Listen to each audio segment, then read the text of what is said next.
16 também. Diz assim a palavra de Deus: quem encontrou, dê glória a Deus. Quem não encontrou, peça ajuda ao vizinho do lado. E aconteceu que, indo nós à oração, nos deu ao encontro uma jovem que tinha um espírito de adivinhação, o qual adivinhando, dava grande lucro aos seus senhores. Esta, seguindo a Paulo e a nós, clamava dizendo: estes homens que nos anunciam o caminho da salvação são servos do Deus Altíssimo. Isto fez ela por muitos dias, mas Paulo, perturbado, voltou-se e disse ao Espírito: em nome de Jesus Cristo, te mando que saias dela. E na mesma hora saiu.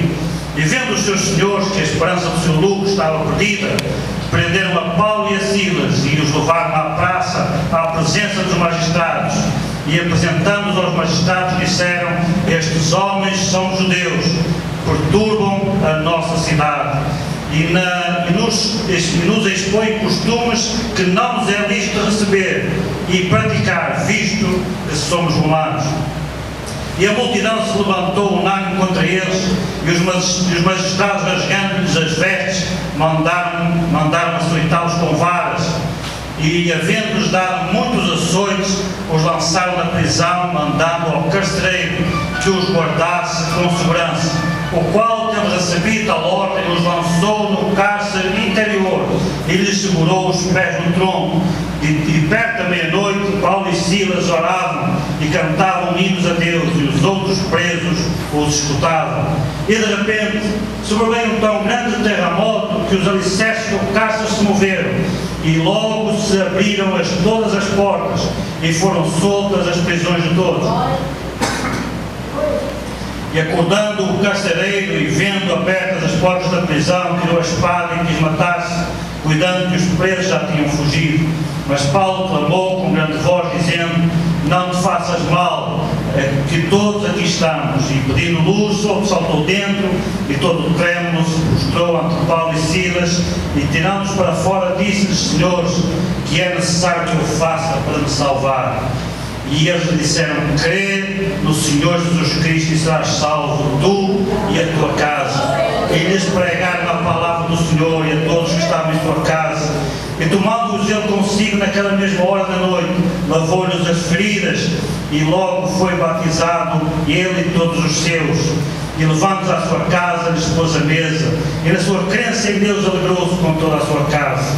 E sendo já dia, os magistrados mandaram os quadrilheiros, dizendo: soltai aqueles homens. Até aqui a leitura da palavra de Deus, podem sentar. Aleluia. Sem demoras, eu anuncio desde já o tema da nossa pregação essa noite. Eu quero falar sobre a conversão do carcereiro de Filipos. Curiosamente, meus amados, no livro dos Atos dos Apóstolos, ou o livro dos Atos dos Apóstolos, é aquele que mais conversões apresenta. O número das pessoas que aceitaram Jesus durante o período que são apresentados no livro dos Atos Apóstolos são vários milhares, cerca de 8 a 9 mil pessoas. Porém, desse universo tão vasto, o Espírito de Deus separou apenas cinco pessoas para nos deixar as descrições detalhadas da sua conversão. De entre 8 mil, apenas 5 estão registradas a forma, o processo que levou à sua conversão. A primeira conversão que nós temos é a do eunuco, que nós encontramos lá no capítulo 8. O eunuco era um homem de pele escura, um africano, que, sendo prosélito, ia a Jerusalém para adorar. Era um homem de outra raça. Ainda hoje nós sabemos que as pessoas de pele escura, os africanos, são para muitos considerados pessoas inferiores. A primeira pessoa que o Espírito Santo de Deus escolheu para nos deixar os detalhes da sua conversão é um homem de raça considerada inferior. A segunda pessoa, acerca da qual nós lemos da sua conversão, é um assassino, perseguidor da igreja, um homem violento, um homem mau, um homem que tinha prazer na morte dos santos. Chamava-se Saulo de Tarso. Nós conhecemos melhor hoje Paulo, o apóstolo Paulo. Então esse é o segundo exemplo que o Espírito Santo separou entre milhares para nos deixar detalhes da sua conversão. A terceira pessoa que o Espírito Santo separou foi um centurião romano, representante das forças ocupantes, representante do exército inimigo, que ocupava Jerusalém, que ocupava a Palestina, que ocupava, na verdade, todo o sul da Europa e norte de África. Então temos um representante das forças inimigas como terceiro exemplo de salvação, de conversão, o Espírito de Deus separou Cornélio. A quarta pessoa que aceitou Jesus e que nós lemos acerca dos detalhes da sua conversão é aqui nesse mesmo capítulo 16, é a Lídia, uma mulher, o primeiro europeu a aceitar Jesus. O primeiro europeu a aceitar Jesus foi uma mulher. E nós sabemos, ainda hoje, mas naquele tempo era muito pior, porque a mulher era desfavorecida, era marginalizada. Então o primeiro europeu que aceitou Jesus foi Lídia, uma mulher. E a última conversão, acerca da qual nós temos detalhes de como aconteceu, foi o carcereiro de Filipos, que nós acabamos de ler aqui na palavra do Senhor. Eu chamo a vossa atenção para estes exemplos, porque eles são particularmente enfáticos, eles mostram-nos uma verdade fundamental. Entre tanta gente que aceitou Jesus, aqueles que o Espírito Santo de Deus separou para falar connosco, para transmitir os detalhes da sua conversão, é gente desfavorecida, gente desinteressante, gente que a sociedade não valorizava, gente que não tinha prestígio. E porquê que o Espírito Santo escolheu essas pessoas e não outras? Porque Ele quer dizer para mim e para você que se houve salvação e perdão para estas pessoas, então também há para mim e para você. Se há perdão para gente como Saulo Tarso, que era um inimigo do povo de Deus, que era um perseguidor da igreja, então também há conversão para aquela pessoa que está lá na sua casa e que resiste ao Evangelho, que não quer saber de Jesus, que talvez tenha até proibido você de vir ao culto hoje, que perturba a sua vida, que não deixa ler a Bíblia, também há salvação para ele. Se houve conversão para Saulo Tarso, também houve salvação para ele. Se há salvação para aquela pessoa inferior, aquele africano, aquele servo que foi ali a Jerusalém adorar, também há salvação para si. Você acha que não tem grande valia, talvez ache que não é uma grande pessoa, que ninguém valoriza você, também há misericórdia, também há graça disponível da parte de Deus para a minha vida e para a sua, não importa a nossa condição. O que o Espírito de Deus quer dizer é exatamente isso. Não importa quem você é, não importa qual seja a sua situação, qual seja a sua condição, Deus ama você. Deus tem profundo amor pela sua vida. Você é especial para Deus. Você é uma pessoa única, é um vaso único formado por Deus. E Ele tem um plano para a sua vida, tem um plano para a minha vida e tem uma obra para fazer na nossa vida. Amém? Glória seja dada, pois, a este Deus maravilhoso. Aleluia. Mas nós vamos detalhar essa noite sobre a conversão do carcereiro. As circunstâncias que rodeiam a conversão deste homem são particularmente interessantes. Eu comecei a ler desde o versículo 16, um pouco antes, para nós entendermos o contexto. Paulo tinha ido com Silas e com Lucas, eles tinham ido à cidade de Filipos e começaram a ser perseguidos por uma jovem. E essa jovem, ela estava endemoniada. E o espírito imundo que estava nela, curiosamente, falava uma verdade tremenda. Que o diabo vai falar a verdade, você sabia? Quando não dá jeito, ele fala a verdade. Fala a verdade quando dá jeito e fala a verdade quando Deus manda. E eu acho que ali Deus mandou. Estes homens são servos do Deus Altíssimo. E não parava de repetir aquela frase. E aquela jovem que perseguia Paulo, perseguia Silas, perseguia Lucas, aquele grupo que estava ali, e ela repetia aquela frase: estes homens são servos do Deus Altíssimo. E Ele nos apresenta o caminho da salvação. Ela ainda foi mais longe. Porém, aquilo começou a perturbar Paulo. Paulo sabia que não era por revelação do Espírito de Deus, aquilo era por ação demoníaca. E ele começou-se a perturbar com aquela situação e quis libertar aquela moça. Ele quis fazer ali um milagre na vida daquela jovem. Olha, a tua boca vai passar a ser boca de Deus. Tu vai passar a dizer isso mesmo que tu estás dizendo agora, mas vai ser pelo Espírito de Deus, não vai ser pelo Espírito das trevas, não. Aí ele repreendeu aquele Espírito e a Bíblia diz que ele saiu lá logo. ele foi embora na hora.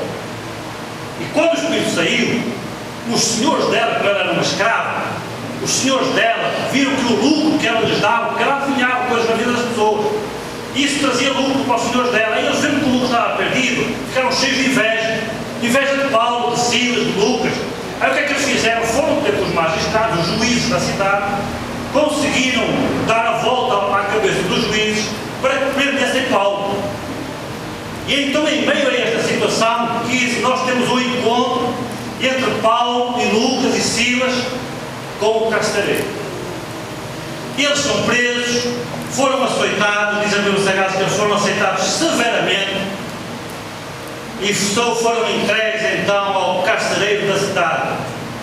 Quem é o carcereiro? O carcereiro, nos nossos dias, é o líder, o chefe da prisão, que naquela época não era propriamente uma pessoa muito amada, bem pelo contrário, era uma pessoa que normalmente a sociedade não gostava deles. Porquê?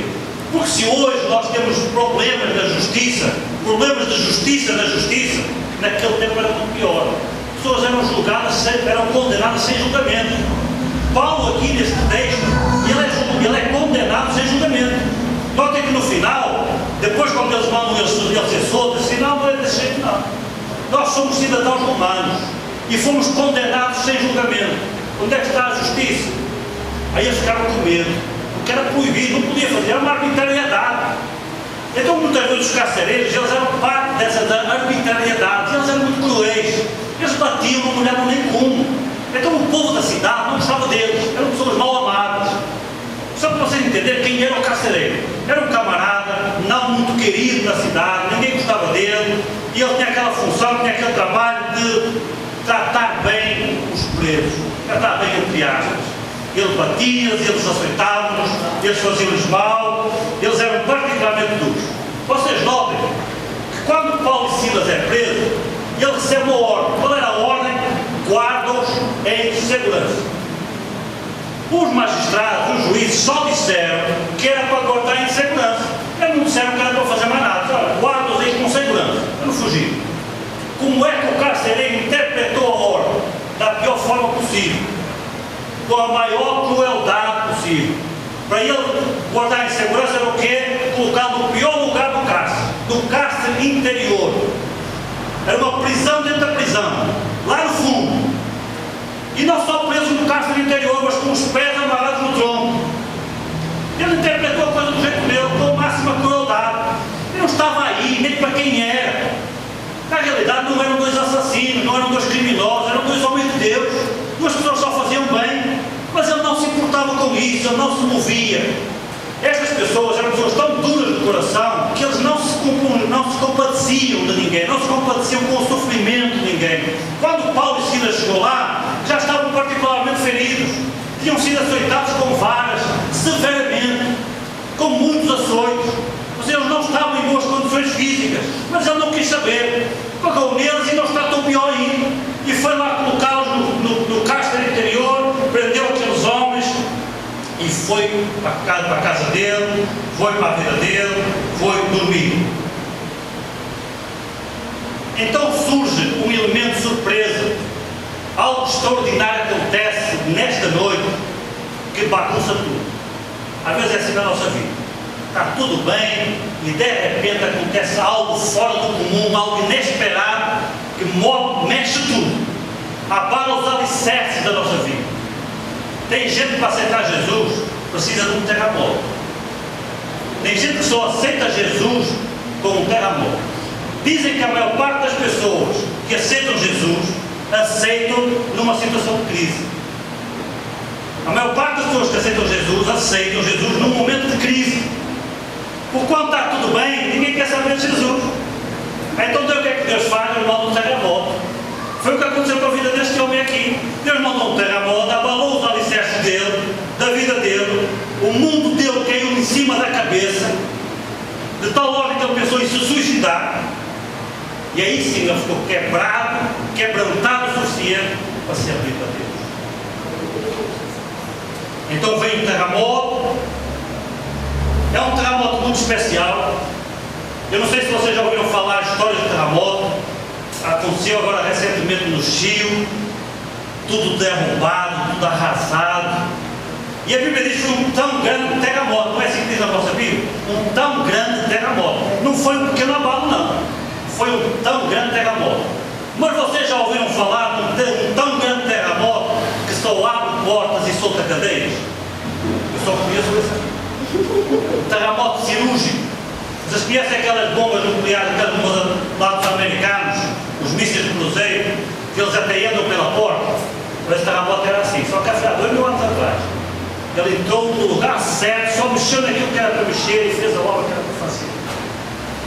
Aquele homem acorda com um terremoto, vê as portas abertas e ele pensa assim: os presos fugiram. Naquele tempo era assim: se um preso fugisse, o carcereiro pagava com a vida. Ele pagava com a sua própria vida o desleixo, a incúria de ter deixado o preso fugir. Eles não queriam saber porquê. Não havia cá motivo, não havia razões. Ele pagava com a própria vida. Ele sabia disso. Pega na espada, pensando que estava condenado, que a vida dele tinha acabado no dia. Ele pega na sua espada e tenta se suicidar. E então ele ouve uma voz lá do fundo do cárcere e Paulo diz: não te faças mal algum, nós estamos todos aqui. Então ele entra dentro e aceita Jesus, ouve a palavra de Deus. Esta é a história da conversão do carcereiro. Temos então aqui os detalhes desta confissão. Agora, a pergunta que nós colocamos aqui é a seguinte: por que é que ele aceitou Jesus? O que é que levou o carcereiro a aceitar Jesus? Há um detalhe que eu omiti intencionalmente, que eu vou me referir agora. Antes do terremoto, há outro momento impressionante. Nós temos dois momentos impressionantes aqui neste quadro. O primeiro que acontece antes do terremoto é Paulo e Silas à meia-noite a cantar louvores a Deus. E diz a Bíblia Sagrada que os presos escutavam. Algo que marcou profundamente quem estava naquela prisão.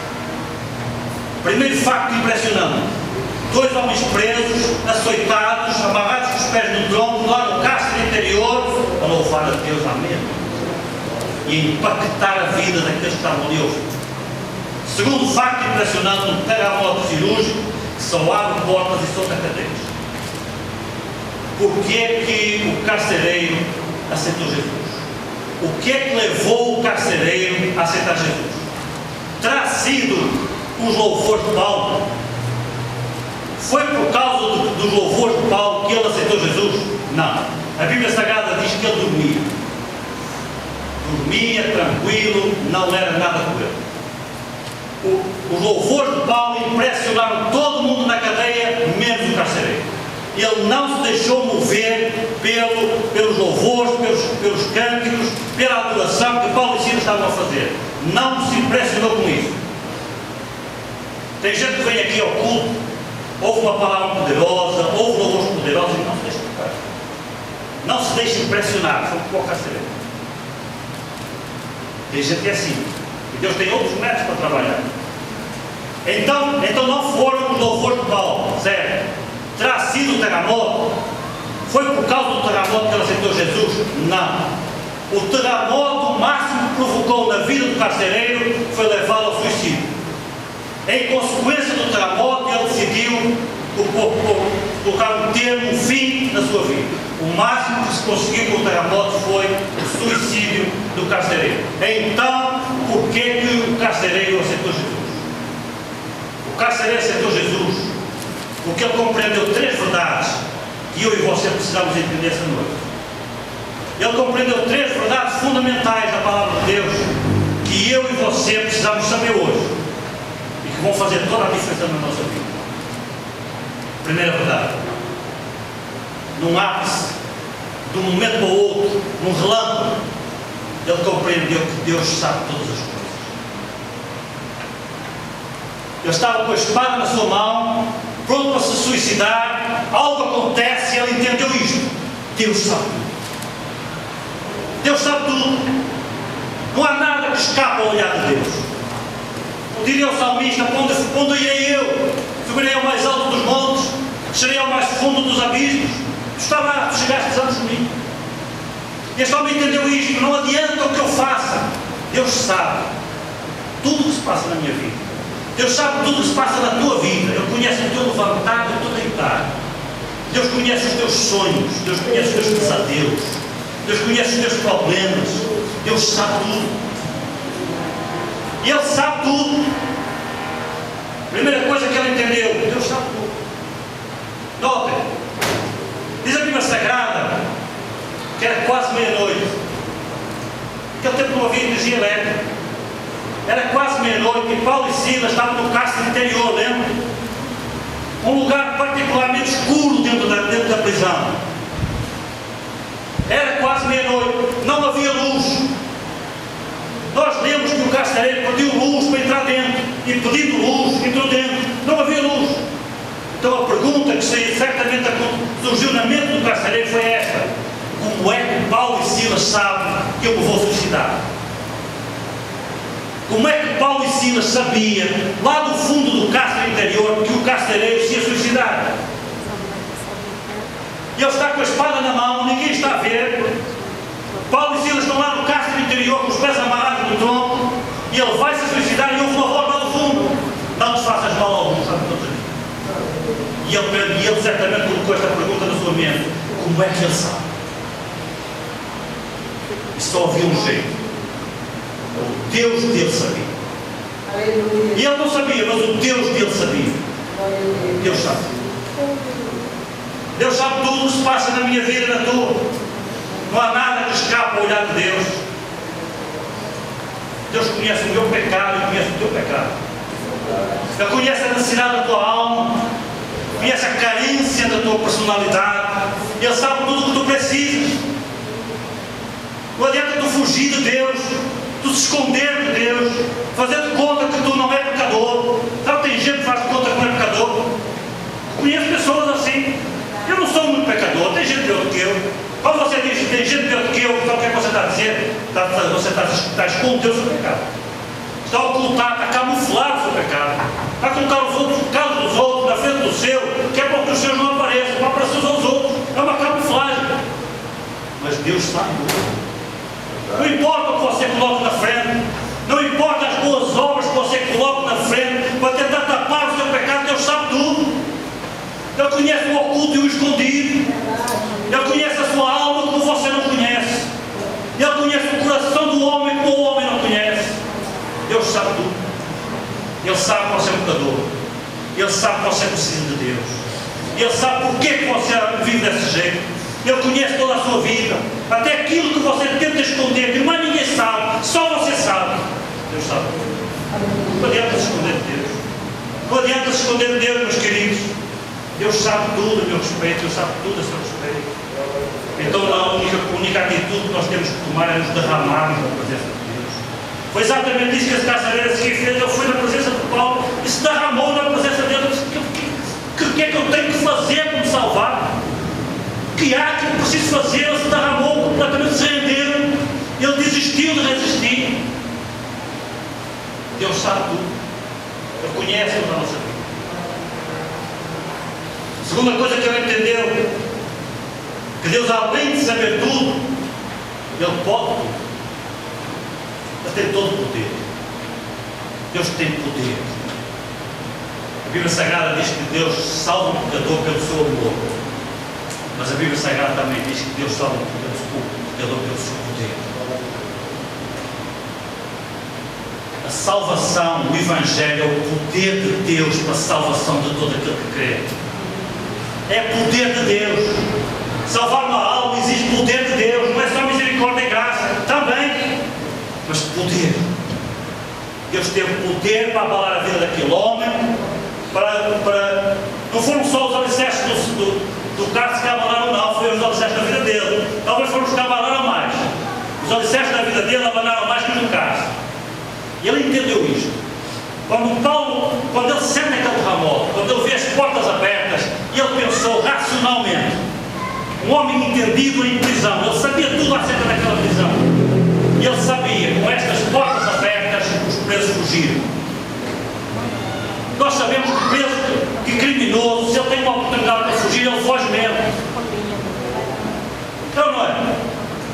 Quantas vezes nós ouvimos acerca de presos que fogem das prisões aqui em Fortaleza?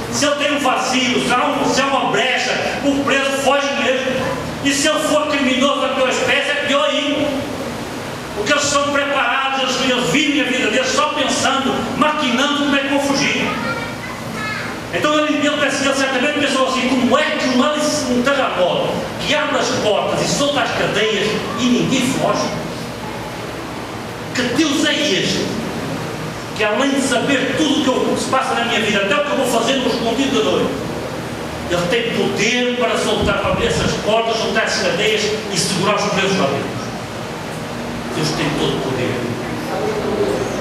Meu querido, você acredita no poder de Deus? Deus tem poder para mudar a tua vida. Deus tem poder para fazer de ti uma pessoa nova, uma pessoa melhor, uma pessoa mais bonita. Deus tem poder para salvar o teu familiar que está lá em casa. Não importa a dureza do coração dele. Eu estou a apresentar aqui um caso de um homem particularmente duro do coração, um homem extremamente insensível, um homem que não se movia, que não se compadecia de nada, um homem que tinha até um certo prazer em ver outros sofrer. Fazia parte do serviço dele, fazia parte do trabalho dele, era o histórico dele. E este homem assim, com esta natureza, é completamente quebrado aqui pelo poder de Deus. E Deus tem poder para quebrar corações. Quanto mais duro é o coração, mais Deus tem prazer em quebrar. Um dos 5 exemplos que eu vos citei, um dos 5 exemplos que a Bíblia Sagrada nos cita, que o Espírito Santo separou, de homens e mulheres que aceitaram Jesus aqui em Atos, é Saulo de Tarso. Eu não conheço homem mais duro que aquele, coração mais duro que aquele. Não tem coração mais duro do que o religioso. É mais fácil converter um ateu que um religioso.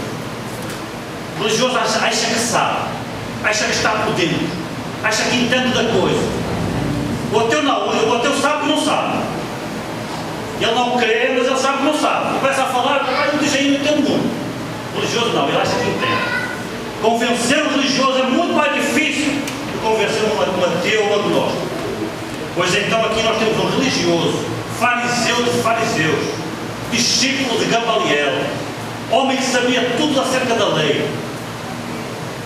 E de repente aquele homem, ainda jovem, exacerba os seus sentimentos, exacerba a sua religiosidade, o seu judaísmo, e resolve defender aquela causa como uma causa pessoal, e vai atrás dos cristãos, vai atrás dos crentes, não importa quem fosse, se era homem, se era mulher, se era criança, para ele não fazia diferença nenhuma.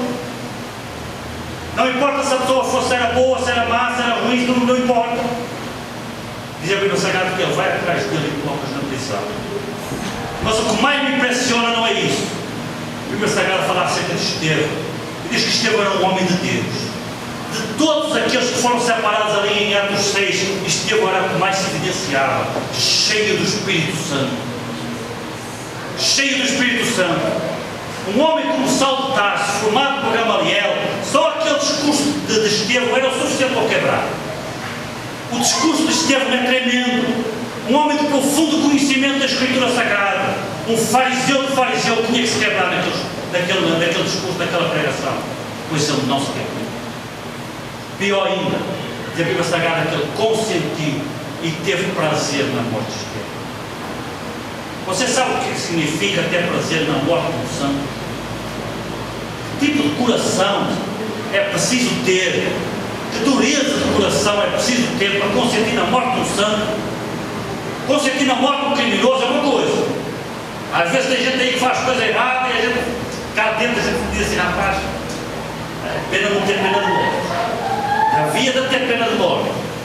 Tem coisa que às vezes só a morte resolve. Nós sentimos que devia ser pago dentro por dentro, olho por olho. Mas aqui não estamos a falar de um criminoso, não. Estamos a falar de um santo, um homem bom, um homem extraordinário, uma bênção. Ter prazer na morte de um homem destes tem que ser muito ruim, tem que ser muito mau, tem que ter um coração muito duro. Não tem ninguém na Bíblia que eu conheça pior do que esse camarada, de que aceita Jesus.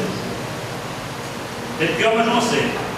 Mas que aceita Jesus não tem pior que Saulo de Tarso. Mas olha o que Deus fez na vida dele. Deus fez-o cair do cavalo, né? Cair do cavalo, né? Deus fez-o cair do cavalo literalmente e espiritualmente também, emocionalmente, intelectualmente. Ele caiu do cavalo. Quando ele caiu do cavalo, quando ele caiu do pedestal, ele se confrontou com Deus, se confrontou com Jesus, E Jesus disse: olha, eu sou esse Jesus a quem tu persegues. Agora te vou dizer uma coisa: dura para ter que calça está com os vergonhos. Quer continuar? Ele disse: então ele se volta para Jesus. Quem és? Quem és tu, Senhor? Já o reconhece como Senhor. E Deus muda a vida daquele homem e transforma num santo. Num santo que podia dizer assim: ser meus imitadores como eu sou de Cristo. Num santo que dizia assim: não vivo mais eu, mas Cristo vive em mim. Não aquilo que Deus consegue fazer, o poder de Deus. Por isso que eu vos digo: as almas são salvas pelo amor, pela misericórdia, pela graça, mas também pelo poder de Deus.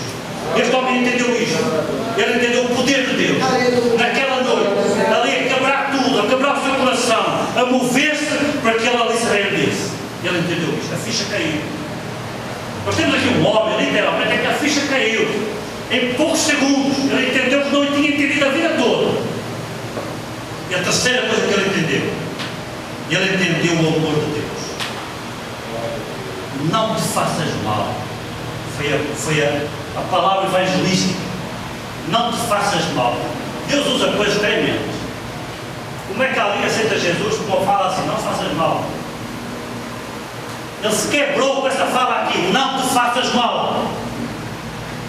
Era um homem duro, dureza de coração, mal amado, rejeitado pela sociedade, e ouvir palavras: não te faças mal, era coisa rara. Era coisa rara para a vida daquele homem. Ele estava habituado a ouvir rejeição, a ouvir repulsa. Certamente alguns ficariam até felizes de saber que o carcereiro já havia suicidado. Agora, ouvir pessoas que se preocupavam com a vida dele, que para quem a vida dele era importante, quando Paulo diz: não te faças mal, ele está a dizer assim: a tua vida é importante, a tua vida tem valor, tu és especial, não te faças mal. Quebrou aquele homem, ele sentiu o amor de Deus, ele entendeu verdadeiramente que Deus o amava, sentiu o amor de Deus. Mas este homem compreendeu estas três verdades: que Deus sabe tudo, não importa o que tu faças de dia ou de noite, ou escondido ou às claras, que Deus tem todo o poder até para quebrar o mais duro dos corações. E quando ele compreendeu o amor de Deus, então ele se rendeu completamente, foi ter com Paulo, se prostrou aos seus pés e fez aquela pergunta: que é necessário que eu faça para me salvar? Então Paulo dá a resposta, que é o verdadeiro Evangelho: crê no Senhor Jesus Cristo e tu vais ser salvo. E não vai ser só tu, não, vai ser tu e a tua casa.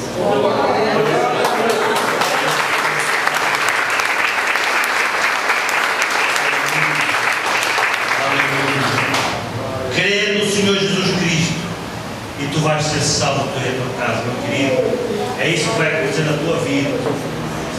Se tu hoje mesmo compreenderes o amor de Deus, o poder de Deus e a sabedoria de Deus, tu vais se render aos pés dele e vais dizer a Deus: Deus, o que é que eu preciso fazer para que esta minha vida suma de uma vez por todas, e para que eu seja um novo homem e uma nova mulher para a tua vida. Faz essa obra, Deus. Faz essa obra, Deus, para a honra e para a glória do teu nome aqui nessa noite. Aleluia. Por último, para terminarmos, nós temos aqui o exemplo de uma verdadeira conversão. Nós precisamos, meus amados, de conversões hoje iguais às do carcereiro. Porque às vezes tem pessoas que se convertem sem se converter. Ou melhor, aceita Jesus sem se converter. Entendem? Elas aceitam Jesus, mas não se convertem. Conversão é mudar de vida. Sabe o que é conversão? É eu ir numa direção, parar e mudar de rumo. Conversão significa isto: mudança de rumo. Você já mudou de rumo? Você que já aceitou Jesus faz 20 anos, já mudou de rumo? Ou a sua vida continua igual? Ou nunca mudou nada?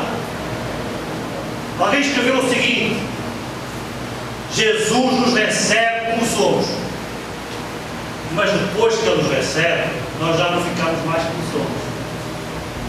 Depois que Ele nos recebe, a nossa vida muda. A sua vida mudou, a sua vida tem mudado. Tem havido mudança na sua vida. Olha o que aconteceu na vida desse homem. Eu amo essa passagem aqui por causa da mudança que há na vida dele. Tremendo. Um homem duro, um homem difícil. Jesus quebra ele e olha o que acontece a seguir. É tremendo o que acontece na vida deste homem. Uma mudança radical. E ele era um carcereiro. Agora torna-se um hospitaleiro. Ele recebia as pessoas onde? Na prisão. Guardava-os onde? No cárcere interior. O que é que ele faz agora? Leva-os para a sua casa. Na sua fé em Deus, levou-os para a sua casa. Já não vou para o cárcere. Mudança de vida, meu querido. Conversão é isso, é mudança de vida. Se a pessoa enche a cara, deixa de beber. Se é um gastador, deixa de gastar. Se mente, deixa de mentir. Se rouba, deixa de roubar. Devolve o que roubava. Isso é conversão. Essas são as conversões da Bíblia. E que nós cada vez vemos menos hoje. Vemos muita gente a aceitar Jesus, mas pouca gente a se converter. Porque a vida não muda. A pessoa na realidade está a mudar de religião. Estava na religião A, passou para a religião B. E acha que está bem, porque está na religião que é bonita. Tem muita gente, o louvor é agradável, os irmãos são amáveis e a pessoa sente-se bem. Mas não mudou nada, meu querido. Você ainda não se converteu. Se a vida não mudou, você não se converteu. Você aceita Jesus. Este homem aceitou Jesus e a vida dele mudou. Recebia-os no cárcere, agora recebe-os em casa. Prendidos os pés no tronco, agora lava-lhes as feridas. Em vez de levar para a prisão, leva-os para casa. E ele era senhor na prisão, agora passa a ser servo na sua casa. Diz a Bíblia Sagrada que lhes pôs a mesa e os serviu. Olha que mudança maravilhosa nós vemos na vida deste homem. Que coisa linda. Note o versículo 33 da sua Bíblia aí, tomando eles consigo naquela mesma hora da noite. Olha que ele não diz assim, amanhã, vamos descansar agora todos, amanhã, vamos resolver aqui isso. Amanhã vou recompensar vocês. Não, naquela mesma hora da noite. Naquela mesma hora da noite. Lavou-lhes as feridas e logo foi batizado, e ele e todos os seus. E levando-os à sua casa, lhes pôs a mesa, e na sua crença em Deus, alegrou-se com toda a sua casa. Que mudança radical na vida deste homem. Isto é conversão. Isto é aceitar Jesus. É mudança de vida. Um homem duro, um homem cruel, torna-se um homem amável, um homem doce, uma pessoa que ajuda, uma pessoa que abençoa. Nós precisamos hoje, meus amados, de confissões como esta. Por último, pensemos agora um pouco, rapidamente, sobre o que é que aconteceu com os outros presos.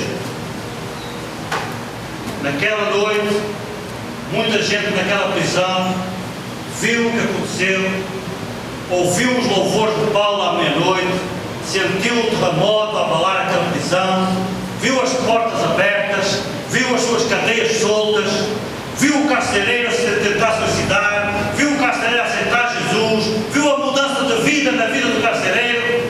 Será que algum deles aceitou Jesus? Mais alguém ali naquela noite aceitou Jesus? Eu não sei. Eu não sei, a Bíblia não diz. Mas fica a ideia que não. A Bíblia não diz. Eu não vou dizer que a Bíblia diz que ela não diz. Mas fica a ideia, pelo menos a mim, fica a minha impressão de que não. Que não aceitamos Jesus. Isto é o que pode acontecer, que acontece muitas vezes nas nossas igrejas. Pessoas vêm a lugares como este, ouvem a palavra de Deus, ouvem louvores abençoados, as cadeias que se começam a abrir, as cadeias que prendem essas vidas ao pecado que se começam a abrir, as portas como se começam a abrir, mas é preciso tomar uma decisão, meu querido.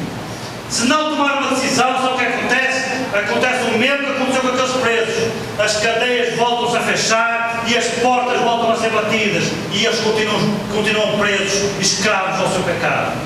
Tem que tomar uma decisão. A vida do carcereiro só mudou porque ele tomou uma decisão. E a decisão foi se mostrar aos pés de Paulo e perguntar: o que é que eu preciso fazer para ser salvo? Que isso possa acontecer esta noite aqui. Que Deus vos abençoe. Eu agradeço a oportunidade das palmas para Jesus.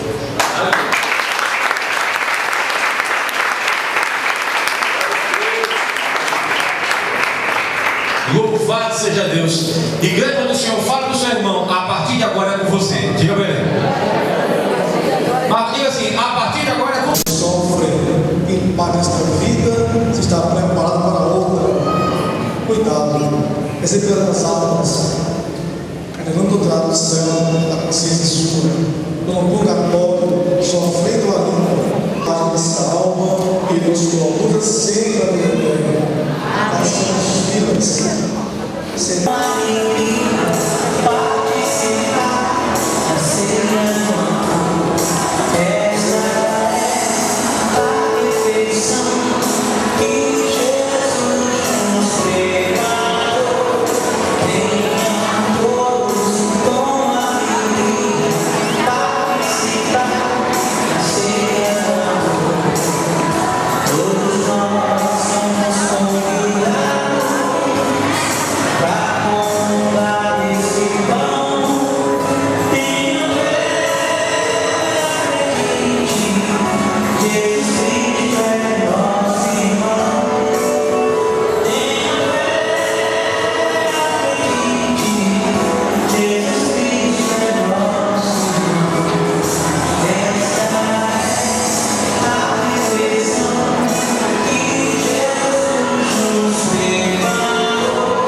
as cadeias, manter as correntes. É liberdade, curar todo aquele que crê. Esse grande momento eu tomo posse da graça de Deus, tomo posse da cura, Senhor, tomo posse da bênção de hoje. Eu tomo posse da graça de Deus, tomo posse da cura, Senhor, tomo posse da bênção de hoje. Pra você cantando, eu tomo posse. Comemorar esse ritual de passagem das nossas vidas, que foi a primeira comunhão delas. E aproveitar o ensejo, nós tivemos uma cerimônia religiosa cristã católica, mas na nossa família nós temos um segmento evangélico. Eu queria apresentar o pastor Álvaro e a esposa dele, a Ivana, minha cunhada, Ivana Alvicena. Vamos fazer uma oração bem breve, vão entrar uma caminhada e eu não sei nem como é a programação, não é surpresa. Não vai dar uma hora. Agora,